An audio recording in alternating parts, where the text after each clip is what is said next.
Good morning to all of you. Welcome back to my channel. अगर आपने subscribe नहीं किया तो प्लीज सब्सक्राइब कर लीजिए ताकि आपको आने वाले टाइम पे नोटिफिकेशन मिलते रहे। अगर आपको इस न्यूज़पेपर की पीडीएफ चाहिए वो भी फ्री में, तो आप टेलीग्राम चैनल पे जाके डाउनलोड कर सकते हैं। टेलीग्राम चैनल का नाम है द यूपीएससी फोरम। यहाँ पे Indian express and the Hindu newspaper की पीडीएफ आपको फ्री में मिल जाती है डेली। तो स्टार्ट करते हैं। ये आर्टिकल कल भी छपा था और आज भी छपा है, बट ये आज एडिटोरियल पेज पे छपा है, तो इसके बारे में जानते हैं। और ये इंग्लिश स्पीकिंग या जिसको स्पोकन इंग्लिश भी बोलते हैं तो उसके लिए बेनिफिशियल रहेगा, क्योंकि यहाँ पे आपको बहुत सारा कंटेंट ऐसा मिलेगा जिसको आप डायरेक्ट अपने कन्वर्सेशन में यूज कर सकते हैं। वोकेबलरी वर्ड सीखने को मिलेंगे। न्यूज़पेपर रीडिंग हैबिट आपके इंग्लिश प्रिपरेशन के लिए बहुत ही जरूरी है। ये आपको जो रूटीन में इस चीज़ को इनकलकेट करेगा, समाहित करेगा। तो स्टार्ट करते हैं बिना डिले किए हुए। मैं ईच एंड एवरी वर्ड को हिंदी में बताऊंगा। वो आपके स्टेट पीसीएस या यूपीएससी के लिए मेंस आंसर राइटिंग के लिए बेनिफिशियल है ये वीडियो। तो स्टार्ट करते हैं। Weakest first. वीकेस्ट मतलब सबसे कमजोर। ये सुपरलेटिव डिग्री यूज हुई है, मतलब सबसे ज्यादा। वीकेस्ट फर्स्ट पहले मतलब सबसे पहले आगे फॉरवर्ड कंडीशन में किसको लेके आना, जो सबसे गरीब है। Allowing sub quotas to list advance among SC deepens social justice. Allow करना, किसी चीज को परमिट करना, परमिशन देना। सब कोटा, कोटाज तो सिस्टम जो होता है किसी को, जैसे आपको पता है, मैं थोड़ा सा हिस्ट्री बताना चाहूंगा कोटा सिस्टम की इंडिया में। आपको पता है कि पहले ये एससी एसटी और ओबीसी को बहुत परसिक्यूटेड किया गया था बाय द अपर कास्ट। तो एससी एसटी को 15% रिजर्वेशन मिलता है इंडिया में, ओबीसी को 27% मिलता है। तो ओबीसी में एक creamy layer non creamy layer का कंसेप्ट चलता है, जिसमें 8 लाख इनकम का पिछले 3 साल का देखा जाता है पेरेंट्स की इनकम।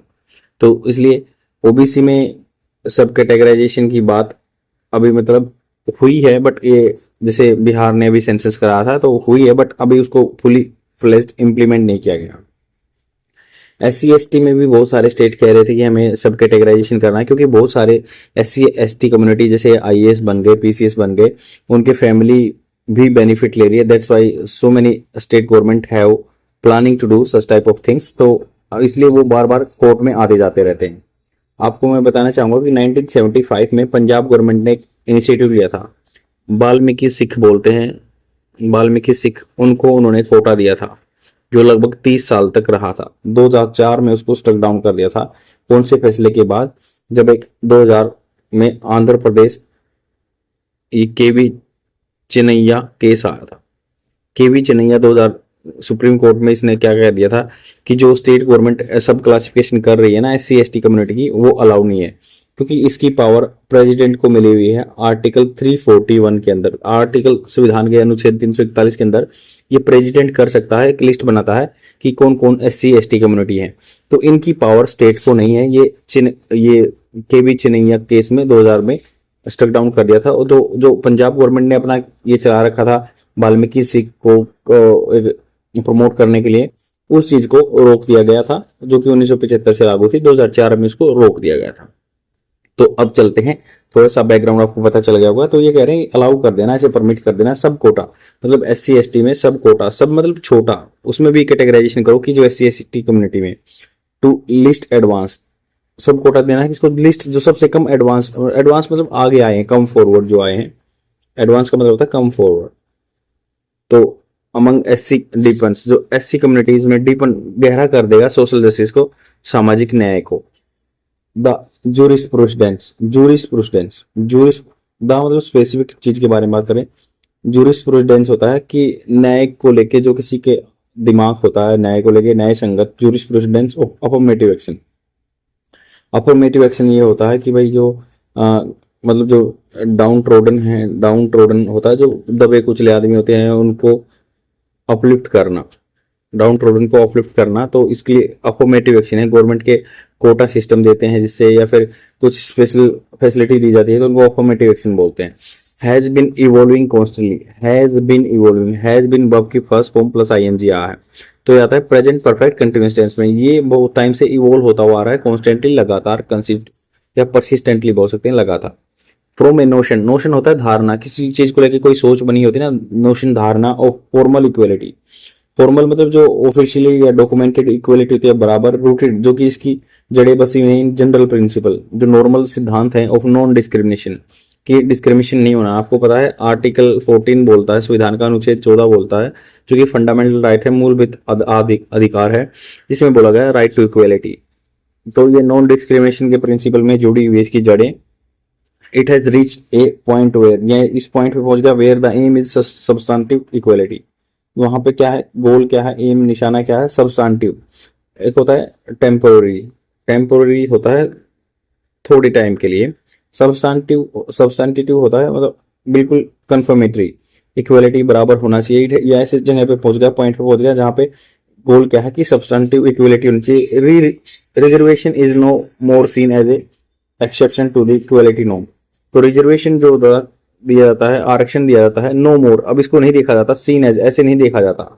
देखो नो मोर सीन, इज के बाद हमेशा क्या है, वर्ब की थर्ड फॉर्म आई है, हमेशा नहीं आती है, बट इज के बाद हमेशा वर्ब की फर्स्ट फॉर्म प्लस आईएनजी आती है, जो प्रेजेंट कंटिन्यूअस टेंस में आती है। बट यहाँ पे इज के बाद थर्ड फॉर्म आई है, तो इसको पैसिव फॉर्म बोलते हैं। पैसिव मतलब एक्टिव होता है कि मैं डायरेक्ट कोई बात कर रहा हूँ, बट मैं किसी की बात आपको बता रहा हूँ, उसको पैसिव फॉर्म बोलते हैं। तो रिजर्वेशन इज नो मोर, इसको ऐसे नहीं देखा जाता, no more seen by the people ऐसे है कि एज एन एक्सेप्शन। एक्सेप्शन होता है कि कोई अपवाद नहीं देखा जाता टू द इक्वलिटी नॉर्म, जो इक्वलिटी के बराबरता के नॉर्म्स क्या है, जो रूल है, रेगुलेशन है, नॉर्म रूल रेगुलेशन।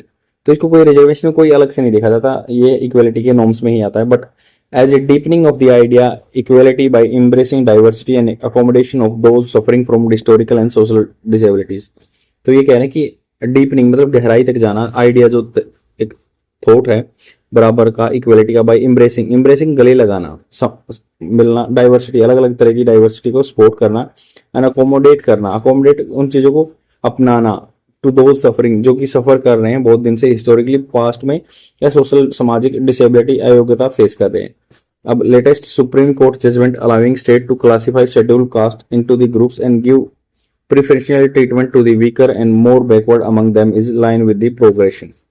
तो इन्होंने कहा कि जो लेटेस्ट अभी चला है सुप्रीम कोर्ट का जजमेंट फैसला है, अलाउ करना स्टेट को क्लासिफाई करना, क्लासिफाई स्टेट्स का schedule caste into groups, schedule caste को ग्रुप में बांटना। अब सुप्रीम कोर्ट का जजमेंट आया है 6:1, मतलब 7 जो जज बेंच था, ये 6 और 1 के उससे फैसला आया।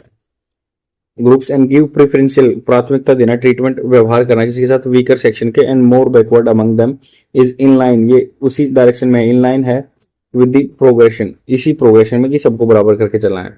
By majority of 6:1, the court has rejected the idea that Supreme Court, SC's scheduled castes non constitute a single homogeneous class। तो इसने कोर्ट ने रिजेक्ट कर दिया कि भाई ऐसे नहीं कि एससी कम्युनिटी कॉन्स्टिट्यूट बनाती है एक सिंगल होमोजेनियस, मतलब सिमिलर, बिल्कुल हर तरह से सिमिलर क्लास बनाती है, नहीं, दैट सब classification will violate the equality rule. तो ये कहा, जो कहते हैं ना आदमी की सब क्लासिफिकेशन वायलेट करेगी इक्वलिटी रूल को, बराबर के रूल को। द वर्डिक्ट डिसलोज, देखो लॉज होता है, कोई आदमी लॉज में रहता है ना, जैसे बोलते हैं लॉज, लॉज होता है समान मतलब को रखना, फिक्स करना, लॉज करना। तो ये वर्डिक्ट जो फैसला आया ना, डिसलोज मतलब उतार देता है इस चीज को कि 2005 कॉन्स्टिट्यूशन बेंच जजमेंट, 2005 में कॉन्स्टिट्यूशन बेंच का जजमेंट आया था, EV Chennaiah as Andhra Pradesh versus Andhra Pradesh. तो आंध्र प्रदेश का केस था 2005 का, दैट हैड स्ट्रक डाउन, वैसे 2005 में फैसला आया था, 2000 का केस था ये, दैट हैड स्ट्रक डाउन, जिसने डाउन कर दिया and Andhra Pradesh law classifying SC communities into groups as unconstitutional. जैसे आंध्र प्रदेश ने भी अपने कुछ कम्युनिटी को सब क्लासिफाई किया गया था, तो इन्होंने कहा कि ये असंवैधानिक है जो काम कर दिया इन्होंने। The court had then ruled that once the president notifies the list, तो प्रेसिडेंट नोटिफाई कर देता है under article 341, parliament alone could, अकेली ही बना सकते हैं, मॉडिफाई कर सकते हैं बाईला कानून के द्वारा। कुड होता है फ्यूचर में रिमोट पॉसिबिलिटी, दूर पे कुछ संभावना होती है, उसके लिए कुड यूज होता है। That states were board from the tinkering with the list, states को क्या है बार किया हुआ था, रोका हुआ था, वर बार, स्टेट्स प्लूरल फॉर्म में इसलिए वर आया है, और बार उनको रोका गया है पैसिव फॉर्म में। तो वर के बाद वर्ब की थर्ड फॉर्म इसी में आती है पैसिव फॉर्म में।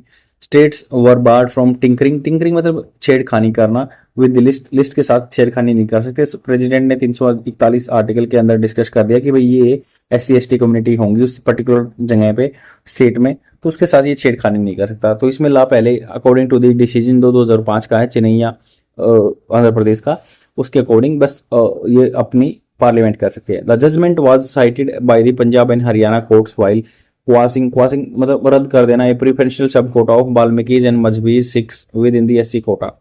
तो मैंने बताया कि 1975 में जो वाल्मीकि या मजहबी सिख को दिया जाता था पंजाब में, तो उसको क्वास कर दिया था, उसको हटा दिया था। When the matter came to the apex court, ये मैटर सुप्रीम कोर्ट में, अपेक्स मतलब जो पीक पे कोर्ट है, सबसे बड़ा कोर्ट है supreme court, a bench doubted the correctness of E V Chinnaiah and referred the question to the larger bench. तो उन्होंने डाउट किया, इसलिए उसको साथ जो जज वाले बेंच को रेफर कर दिया। The majority verdict is based on the clear recognition. तो मेजोरिटी का जो फैसला आया ना, बेस्ड किस पे आधारित है, रिकग्नाइज कर रहे हैं कि एससी जो एससी कम्युनिटी है do not constitute A homogeneous class. तो एससी कम्युनिटी एक तरह की क्लास नहीं है, अब बहुत सारे अपलिफ्ट हो चुके हैं। Under the presidential list they have a common constitution status. President की लिस्ट में क्या है, सबका एक कॉमन संवैधानिक स्तर है, but it does not mean that there are no differences in the extent of backwardness among them. तो इसका ऐसा कोई मतलब नहीं है कि सभी बराबर हैं। अब अपलिफ्ट हो चुके हैं बहुत सारे एससी एसटी कम्युनिटी, मान लो कोई आईएएस अफसर बन गया, कोई कुछ कर गया, तो वो अब उस चीज से हटना चाहिए। A history of untouchability is indeed a common feature among them. तो एक बहुत सारी बड़ी हिस्ट्री रही है अनटचेबिलिटी, छुआछूत की, जो है इज इंडीड रियली में एक कॉमन फीचर रहा है अमंग देम, उनमें से अलग। But there is a historically an empirical evidence. Empirical होता है प्रैक्टिकल एविडेंस, प्रैक्टिकल जो देखा जा सकता है, या परसेप्टेबल जिसको महसूस किया जा सकता है, परसेप्टेबल भी बोलते हैं उसको, एविडेंस सबूत रहे हैं that level of advancement is not uniform. तो सभी आगे बढ़ के नहीं आए, कुछ बिल्कुल गरीब रह गए, कुछ अच्छे ग्रो कर गए। जैसे Meena community, you can take example of the Rajasthan, and they are coming out of the poverty with their efforts and now they are holding very good position at several institution. तो states are empowered to further, states को power मिली हुई है identify करने की weaker section का among SC and extend करना, ये बढ़ा देना बेनिफिशियल ट्रीटमेंट अब एससी में भी सब कैटेगराइज कर देंगे ये। 4 जजेस हैव टेकन द व्यू, 4 जजेस ने ये दृष्टिकोण लिया है कि एक्सक्लूड करना creamy layer among SC from reservation benefits is necessary to give full effect to principle the weakest should get the benefits of affirmative action। तो ये कह रहे हैं कि भाई ये अफर्मेटिव एक्शन का फायदा ना, क्रीमी लेयर का कंसेप्ट एससी में भी आना चाहिए। 4 जज ने ये बात कही है। और is necessary to give full effect, ये बहुत जरूरी है कि फुल इफेक्ट देने के लिए प्रिंसिपल जो सिद्धांत है ना, that the weakest should get the benefits of affirmative action and not be elbowed. Elbowed मतलब कोनी से, एल्बोर्ड आउट मतलब होता है कोनी से धका देना, किसी को नज कर देना, इसको बाहर नहीं कर देना, by those more advance than. तो ये जो नोट बी एल्बोर्ड, उनको बाहर मत कर देना, दो more advance then the justice advance है then them. Applying the creamy layer concept is hitherto, अब तक, हिदरटो मतलब अब तक होता है ये full, hitherto confined to OBC, OBC तक की था ये क्रीमी लेयर वाला, and may not be easy नहीं होगा कि, मतलब इनका कहना ये है कि जो अगर ऐसा नहीं है कि आप मतलब ये बाहर करने के लिए है, कोई ज़्यादा वेल वो है एजुकेटेड है, बट ये कंसेप्ट लेकर आना चाहिए। हमारा मतलब ये बाहर करने के लिए नहीं है, बट हमारा मतलब ये है कि जो गरीब आदमी है उसको बेनिफिट मिलना चाहिए। Applying the creamy layer concept hitherto confined to the OBC may not be easy. Justice B R Gavai, ये बहुत ही प्रोमिनेंट पर्सन रहे हैं इस डिसीजन में। बी आर गवई ने बहुत सारी बातें की थी, जो बीच में डिसीजन आए थे 2005 में, जो चेन्नैया वो एक मतलब अपोजिट थे उसके। Who rights in support of exclusion of the better of जो मतलब अच्छा कर रहे हैं among the SCs scheduled castes, also notes that creamy layer norms cannot be the same as those prescribed for the OBC। तो creamy layer जो norms है, rule हैं, can not be the same, ऐसे नहीं हो सकते जो ओबीसी के लिए डिस्क्राइब किए बट होना चाहिए। Exclusion of the more advance section among Dalits was not an issue before the bench. तो एक्सक्लूजन करना, निकाल देना जो अच्छे एडवांस ग्रुप है ना उनको, दलित्स को, ये इशू नहीं था बिफोर द बेंच जो जजेस के सामने। द ओपिनियन, जो भी सबके अलग अलग विचार थे, may be non binding as of now, ये ओपिनियन है जो नॉन बाइंडिंग रह सकते हैं अभी जो क्रीमी लेयर वाला कंसेप्ट है एससी एसटी के लिए। While excluding the creamy layer may happen some day, तो कब आगे आने वाले टाइम पे एक्सक्लूड किया जा सकता है एससी को, क्रीमी लेयर वाले को। The focus should be on the marginalize among Dalits, marginalize जो बिल्कुल इनको सेग्रीगेट किया हुआ है, सेक्लूडेड किया हुआ है, among Dalits getting adequate representation, उनको रिप्रेजेंटेशन मिलना चाहिए। मतलब अभी कहने का बात ये है कि सब कैटेगराइजेशन होगा और स्टेट अपने हिसाब से कंडीशनलिटी से या प्रूफ से देख सकते हैं। किसी को प्लीज करने के लिए, प्लीज मतलब किसी को खुश करने के लिए नहीं ऐसा करना है, उनको जस्ट उनका डाटा लेके आना है कि हम इस कम्युनिटी को सब कैटेगराइजेशन कर रहे हैं और हम बेनिफिट पहुंचाना चाहते हैं, इनका अपलिफ्टमेंट चाहते हैं। बट ये अभी ये जो क्रीमी लेयर वाला कंसेप्ट है अभी नहीं है, but it can come in the future with the efforts of the state government and let's see what happens. And आज के लिए इतना ही। आई होप आपको समझ में आया होगा। बिल्कुल आसान तरीके से मैंने समझाने की कोशिश की है और आगे भी मैं वीडियो लेके आता रहूँगा। प्लीज़ आप शेयर कीजिए, लाइक कीजिए, कमेंट कीजिए, तभी मुझे पता चलेगा और मेरा वीडियो प्रमोट हो पाएगा। Thanks a lot, bye.